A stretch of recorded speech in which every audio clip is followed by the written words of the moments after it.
My name is Mona Pittenger. I've been a resident of Broward since I retired in 2010.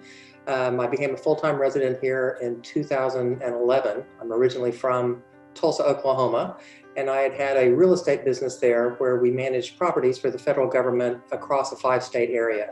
When I was invited to join the board of the Community Foundation of Broward, I thought, this is about probably the only board that I would say yes to.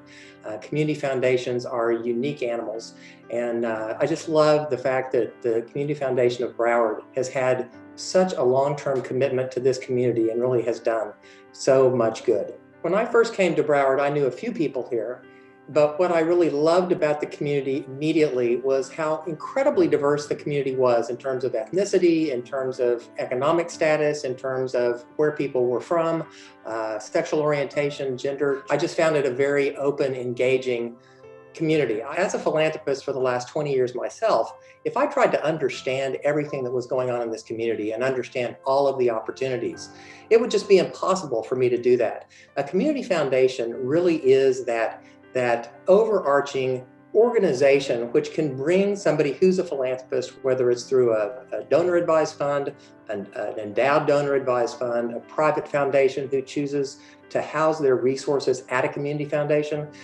The community foundation becomes the muscle and the administrative arm and the intelligence and the vetting and the bookkeeping and record keeping and tax requirements for that donor.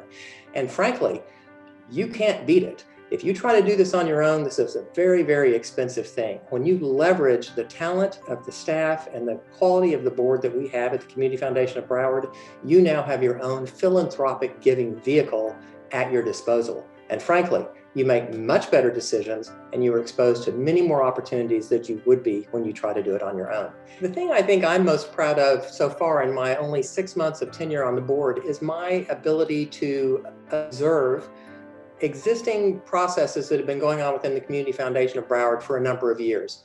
So for example, the Mary Porter Grants Committee, which is an enormous process. And I think Mary Porter made a tremendous gift with some really great guardrails and design about how she wanted her philanthropy executed after her passing. And to think that Mary Porter's money and legacy will live on long past my death, certainly well past her passing, to continue to make everything within Broward better. The local philanthropy in this community is what drives the philanthropic muscle of the Community Foundation of Broward. All of you who have been so generous have been doing a great job. And the Community Foundation of Broward recently engaged a philanthropy study, and I was a little distressed with some of the results. We came in as a community lower than same-size communities and other communities around the United States. What that means is that our percentage of giving as relative to our population size was at a lower percentage than other communities. So I want to thank all of you who have been doing so much, because I think you've been doing a really fantastic job. And I want to encourage you to live up to your fullest potential, which is to do even more. And more importantly, I want you to bring somebody else to the party. So if you know others out there who don't know how to get engaged in their own philanthropy, who don't realize that there is such a need in the community that they really should and can give more, that's what my charge to you is. Thank you all for everything that you do.